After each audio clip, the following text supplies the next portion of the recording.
Day of my life guys, mag double check naman tayo sa ating drone, baka nasira natin na pagana ulit at na double check. So panoorin nyo guys ang aking drone checking. Ito yung lagayan, yung remote, yung drone natin. So isi-set up natin siya.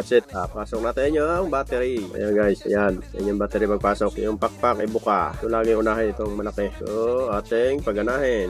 O yan, gumana na, ganito yan siya kapag gumana. Yung extra niyang dalawang battery. So ito yung remote, lagyan natin ng battery, tatlong battery, isa, dalawa, tatlo, stack pa natin, yan, muna natin, o yan, gumana na siya, o yan. So i-try na natin kung gumagana pa ba. Yun, gumagana pa.